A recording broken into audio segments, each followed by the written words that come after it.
Petroleum मसनूआत की कीमतों में नॉन स्टॉप इजाफे का सिलसिला जारी। हुकूमत ने एक बार फिर पेट्रोल और डीजल महंगा कर दिया। पेट्रोल की कीमत में 39 पैसे जबकि डीजल 2 रुपये 40 पैसे फी लीटर बढ़ा दिया गया। ओगरा की तरफ से जारी नोटिफिकेशन के मुताबिक पेट्रोल की नई कीमत 341 रुपये 98 पैसे फी लीटर मुकर्रर कर दी गई है, जबकि डीजल अब 370 रुपये 69 पैसे फी लीटर मिलेगा। पेट्रोलियम मसनूआत की कीमतों में नॉन स्टॉप इजाफे का सिलसिला जारी। हुकूमत ने एक बार फिर पेट्रोल और डीजल महंगा कर दिया। पेट्रोल की कीमत में 39 पैसे जबकि डीजल 2 रुपये 40 पैसे फी लीटर बढ़ा दिया गया। ओगरा की तरफ से जारी नोटिफिकेशन के मुताबिक पेट्रोल की नई कीमत 341 रुपये 98 पैसे फी लीटर मुकर्रर कर दी गई है, जबकि डीजल अब 370 रुपये 69 पैसे फी लीटर मिलेगा।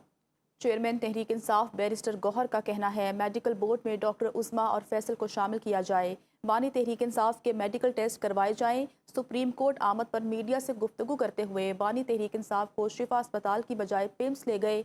ये सुप्रीम कोर्ट के हुक्म की वाज़ेह खिलाफ वर्जी है। हमने हमेशा अदालत में दस्तक दी। सुप्रीम कोर्ट से दरख्वास्त की है कि 18 अगस्त के हुक्म पर अमल दरामद करवाया जाए। इस केस को कल या परसों सुना जाए। दुनिया देख रही है क्या सुप्रीम कोर्ट अपने हुक्म पर अमल करवाएगी। सुप्रीम कोर्ट में हम सिर्फ एक रिक्वेस्ट कर रहे हैं कि ये एक रूटीन का तरीक़ाकार है। सुप्रीम कोर्ट का ऑर्डर था, इसका इम्प्लीमेंट होना बड़ा ज़रूरी है। सुप्रीम कोर्ट का ऑर्डर में कोई अभाव नहीं था। ऐसे ऑर्डर को मन और लेटर और स्पिरिट में इम्प्लीमेंट होना चाहिए था, वो इम्प्लीमेंट नहीं हुआ। उस हॉस्पिटल में नहीं ले जाया गया जो सुप्रीम कोर्ट ने कहा था। वो लोग शामिल नहीं हुए उस बोर्ड में जिसमें होने थे। इसलिए हम कह रहे हैं कि जी इसका बड़ा ज़रूरी है। हम जानना चाहेंगे क्यों कर ऐसा हुआ। इसराइली वज़ीर-ए-आज़म बेंयामीन नेतन्याहू ने दावा किया है कि ईरान ने उनके 2 बेटों में से एक को कत्ल करने की कोशिश की है। नेतन्याहू ने इसराइली चैनल 14 को दिए गए टेलीफोनिक इंटरव्यू में कहा कि इसी वजह से उनके बेटों को फराहम की जाने वाली सिक्योरिटी कोई अयाशी नहीं है। ताहम उन्होंने मुबैना कातिलाना कोशिश की मज़ीद तफसीलात नहीं बताईं।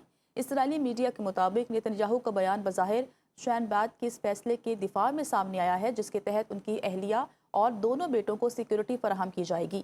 ताहम ये वाज़ेह नहीं किया गया कि मुबैना तौर पर नेतन्याहू के किस बेटे को निशाना बनाया गया या ये कोशिश कब और कैसे की गई। नेतन्याहू के दोनों बेटों में एक इसराइल में मुकीम है जबकि यायर गुज़श्ता चंद बरसों का ज़्यादातर वक्त अमरीका में गुजार चुके हैं। अमरीकी वज़ीर दिफा पीट हेग्सेट ने कहा है वाशिंगटन ईरान के खिलाफ फ़ौजी ताकत के इस्तेमाल का ऑप्शन खारिज नहीं कर रहा। पीट हेग्सेट के मुताबिक आपने हुर्मस या ईरान के गिर्द किसी भी मकाम पर फ़ौजी हमलों का इम्कान बरकरार है। उनका कहना था ट्रंप इंतज़ामिया ईरान के खिलाफ शदीद मौशी दबाव की मुहिम भी जारी रखे हुए है और ईरानी हुकूमत बढ़ते हुए मौशी दबाव का मुकाबला करने की सलाहियत नहीं रखती। अमरीकी वज़ीर दिफा ने वाज़ेह किया कि वाशिंगटन मौशी इक़दामात के साथ ज़रूरत पड़ने पर फ़ौजी कार्रवाई का रास्ता भी खुला रखेगा।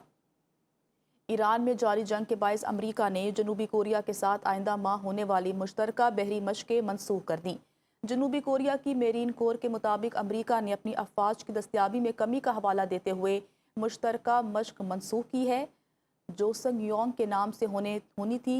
जनूबी कोरिया के मुताबिक अमरीका ने जून में ही मशक़ के लिए फ़ौजी वसाइल की महदूद दस्तियाबी से आगाह किया था।